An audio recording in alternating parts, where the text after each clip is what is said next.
Doctor साहब, कुछ महीनों से मेरे पीठ का दर्द बहुत बढ़ गया है। पता नहीं चल रहा ऐसा क्यों हो रहा है। आपने जो दवाइयां दी थी वो मैं ले तो रहा हूं, लेकिन कुछ असर नहीं हो रहा है। अचानक से पीठ में बहुत दर्द शुरू हो जाता है। रमेश, स्ट्रेस की वजह से तुम्हारा दर्द ठीक नहीं हो रहा है। तुम अब भी उसी सदमे में हो। तुम्हें सब कुछ भुलाकर अब कपिल के बारे में सोचना होगा। कपिल का भविष्य अब तुम पर निर्भर करता है। अगर तुम ही हिम्मत हार गए तो कैसे चलेगा? डॉक्टर, शायद आप ठीक कह रहे। कपिल की चिंता ही मेरे स्ट्रेस का कारण है। लेकिन कपिल अभी बहुत बदल गया है। पहले की तरह अब वो बिल्कुल हंसता खेलता नहीं, चुपचाप सा रहने लगा है। पढ़ाई तो मन लगाकर करता है, स्कूल भी वक्त पे जाता है, खाना भी वक्त पे खाता है।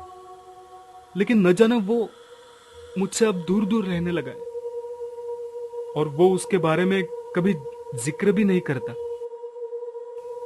वक्त सबसे बड़ा मरहम है रमेश।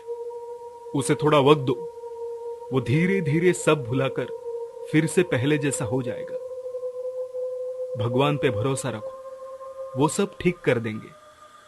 ये मैं कुछ दवाइयां लिख के दे रहा हूं, इससे तुम्हें राहत मिलेगी। शुक्रिया डॉक्टर।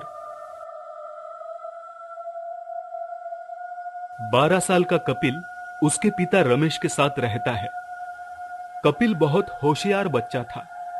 स्कूल में, स्पोर्ट्स में, सभी में होशियार होने के साथ ही वो बहुत समझदार भी था।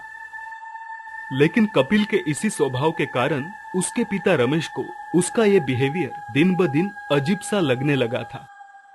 और वो इसलिए क्योंकि हाल ही में कपिल की मां का देहांत हो गया था। लेकिन कपिल को इस बात का जरा भी अंदाजा नहीं था। वो इतना समझदार था कि उसने अपने पिता से कभी जिक्र तक नहीं किया कि मां कहां है। जब वो स्कूल से घर आता तो अपना होमवर्क करता और खाना खा के सो जाता। दूसरे दिन सुबह उठकर खुद स्कूल के लिए तैयार भी हो जाता और स्कूल चला जाता। कुछ दिन ऐसे ही होता रहा। लेकिन एक दिन रमेश से रहा नहीं गया और उसने कपिल से पूछा, बेटा कपिल, मैं तुमसे कुछ पूछना चाहता हूं। बोलो पापा। लेकिन तभी रमेश की पीठ में फिर से बहुत तेज दर्द होने लगता है। कपिल पूछता है, पापा क्या आप ठीक है? हाँ बेटा, मैं ठीक हूं। अब तो मुझे आदत सी हो चुकी है इस पीठ दर्द की। काम की वजह से होता होगा शायद। वो सब छोड़ो, मैं तुमसे ये पूछना चाहता था कि तुम्हें माँ की याद नहीं आती? क्या तुम्हें माँ घर में ना होने का एहसास भी नहीं होता? हाँ, जब माँ काम पर जाती थी तब कभी कभी अकेलापन महसूस होता था, क्योंकि बहुत बार तो वो शाम को भी जाया करती थी ना। लेकिन अब तो ऐसा नहीं होता। मतलब अब तो वो हमेशा घर पे ही होती है। लेकिन पापा, मुझे एक बात समझ में नहीं आ रही। माँ हमेशा आपकी पीठ पर क्यों बैठी होती है? इससे तो आपके पीठ का दर्द और बढ़ जाएगा ना।